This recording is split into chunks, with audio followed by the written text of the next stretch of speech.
Wood has been cut, glued and screwed. The spray gun has made an appearance and hardware has been fitted. It's time to reveal the MDF MVP. Hi, this is Gary. Welcome to Development That Pays. And welcome back to this, the second part of our minimum viable product build. If you missed part one, you should find a link in or around this video.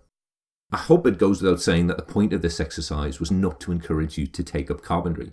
The point of the exercise was, with a bit of luck, to uncover something useful about the process of creating an MVP, something that we could use in our world of software development. And I did learn in ways that surprised me.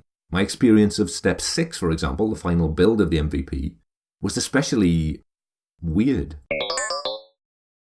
Step 1 was real back of a fag packet level of design. Compare this with other things I've done in SketchUp and you'll see that I was really holding back, trying my best to be minimal. Step 2, again, oh so minimal by my standards. I even went as far as missing out one of the shelves. In terms of viable, I knew the printer would fit. I'd taken the dimensions directly from SketchUp. But then came the unknown unknown. The damn paper feed. That's vexing. I'm sure you spotted it, but I didn't. In the language of software development, we could say that the prototype passed the unit tests of being wide enough, high enough, deep enough, but it failed the behavioral tests of, as a user, I must be able to load A4 paper, and as a user, I must be able to print on A4 paper and catch the paper as it comes out of the printer. Step 3, I thought long and hard about how to get around the paper problem, but I wasn't happy with anything that I came up with. So it was out with the old and in with the new.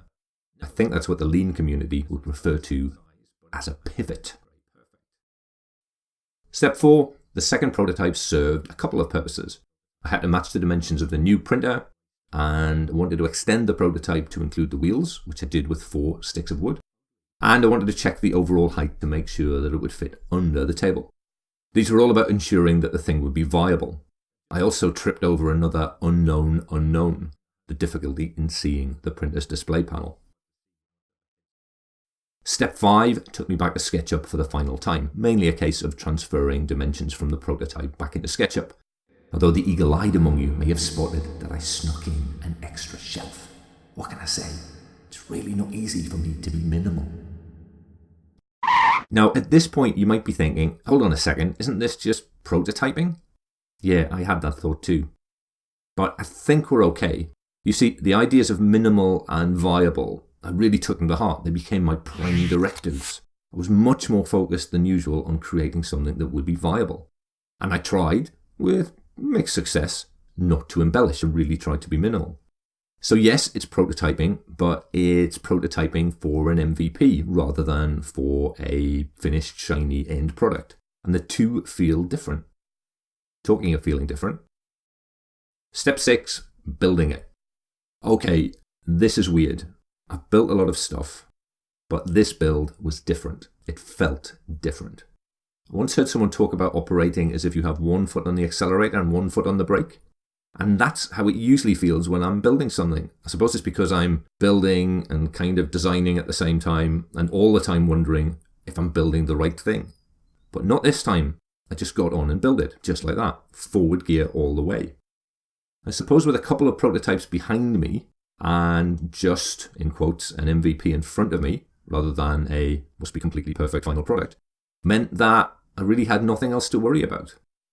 It's really an incredibly satisfying mode to get into, and that's something I definitely want to transfer back to the world of software dev. It's time at last for the big reveal. Viable? Well, for me, it really works. My drives are hidden away and protected. They used to get kicked over quite a lot. And the printer is fairly easy to use. The grab handle here was a nice touch. It makes opening easy, but its real purpose is to give a better view of the display. As for my key client, that's my wife Sheila, well, she likes it too. The printer is hidden, the disk drives are hidden. Before there were 9 cables in plain sight, now there's just the one. She didn't say the word, but I know what she meant. Viable. Thank you very much for watching. Talk to you next time.